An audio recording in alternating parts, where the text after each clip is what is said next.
ഇനി അതുപോലെ തന്നെ വേറൊരു അടിപൊളി ചാപ്റ്റർ ആണ് ബയോമോളിക്യൂൾസ്. ബയോമോളിക്യൂൾസിന്റെ കാര്യം നോക്കുകയാണെന്നുണ്ടെങ്കിൽ നിങ്ങൾ ഓൾറെഡി ജെഇ കെമിസ്ട്രിയിൽ ഈ ബയോമോളിക്യൂൾസ് പഠിച്ചതാണ്. കെമിസ്ട്രിയിൽ നിങ്ങൾ ഓൾമോസ്റ്റ് 80% ഈ ബയോളജിയിൽ പഠിക്കാനുള്ള കാര്യങ്ങളും പഠിച്ചതാണ്.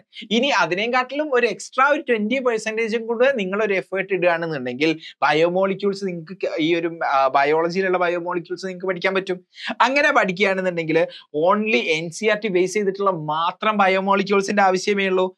വൺ ഓഫ് ദ ഈസിയസ്റ്റ് ആയിട്ടുള്ള സ്കോറിംഗ് ചാപ്റ്റേഴ്സ് ആണ്. ആൻഡ് ബയോമോളിക്യൂൾസിൽ നിന്ന് പ്രത്യേകിച്ച് എൻസൈംസിൽ നിന്ന് ബയോമോളിക്യൂൾസിന്റെ എൻസൈംസിന്റെ മെക്കാനിസത്തിൽ നിന്ന് ഇപ്പോഴും ക്വസ്റ്റ്യൻസ് ചോദിക്കുന്ന ഒരു ഭാഗമാണ്. അപ്പൊ ബയോമോളിക്യൂൾസ് ഒരു ജെഇക്ക് പഠിക്കുന്ന ഒരു കുട്ടിക്ക് ഈസി ആയിട്ട് പഠിച്ചെടുക്കാൻ പറ്റും. ഇനി ഹൈ റിട്ടേൺ ഓൺ ഇൻവെസ്റ്റ്മെന്റ് ഉള്ള ചാപ്റ്റേഴ്സ് നമ്മളൊന്ന് അനലൈസ് ചെയ്യുകയാണെങ്കിൽ ജെനറ്റിക്സ്, ബയോടെക്നോളജി, മോളിക്യുലർ ബയോളജി, അതായത് genetics to human health and biomolecules, ഇതാണ് നമ്മളുടെ ടോപ്പ് ആയിട്ടുള്ള ചാപ്റ്റേഴ്സ് എന്ന് പറയുന്നത്.